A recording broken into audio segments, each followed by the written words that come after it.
You've waited for this day your whole life. No alarm clock, no boss, no office politics. Freedom at last. But what if I told you that no one actually prepares you for what comes after? They show you smiling elderly couples walking on beaches, drinking tea on porches, but they never show you the silence. They never show you the mirror. They never talk about what really happens when the world stops needing you, and you're left asking yourself, now what? This is not just a story. It's a window into the unspoken truths of life after retirement. And if you're near that stage or someone you love is, please watch this to the very end. You spend your entire life running for promotions, running to pay the bills, running to raise kids, running to be something. And then, suddenly, the race ends. But no one tells you what to do when you're no longer running. The first few weeks feel like heaven. You sleep in, you watch TV, you catch up with friends. But then the stillness arrives, and with it, the questions. Who am I now? What's my purpose? What's the point of each day? They don't tell you how much your identity was tied to your job. When you stop working, it's not just your income that disappears, it's your structure, your status, your place in the world. You go from being Mr. Malik the manager to just Malik. And that transition is harder than anyone prepares you for. You start to wonder, did any of it matter? All those years I worked, the stress, the sacrifices, what did I gain? They don't tell you how friendships quietly fade away. You see, so many relationships were built around your profession, colleagues, work friends, clients. And when the meetings stop, the calls slow down, and eventually, you're alone. Even your own children are busy now. They're chasing the same race you just finished. You don't blame them, you just miss them. They don't tell you that your partner, the one you've lived with for decades, now feels like a stranger in your own home.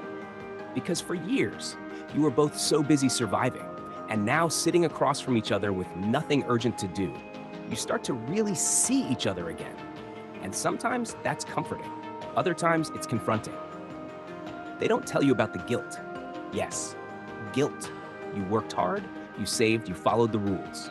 But now, every rupee or dollar you spend feels like a subtraction from your future security. Even when you go on vacation, there's a little voice that whispers, should you really be spending this? And then comes the health reality check. The body changes fast.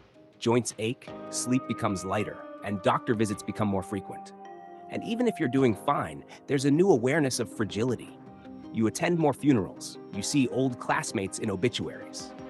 And you can't help but think, how much time do I have left?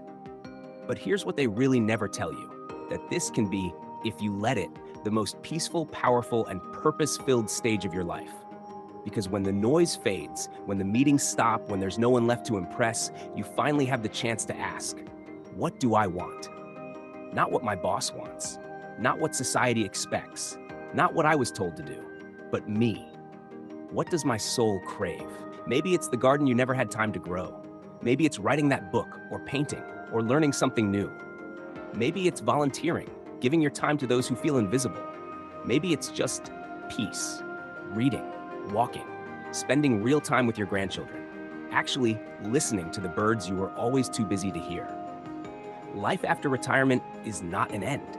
It's a reset. It's your time to stop existing and start living. You see, the world may stop needing your labor, but it will always need your wisdom, your presence, your kindness. And the most beautiful part? You don't have to prove anything anymore. You've already done enough. Now you get to just be. But you must make a choice. Will you let retirement become a slow decline, or will you use it as a launch into your most authentic life yet?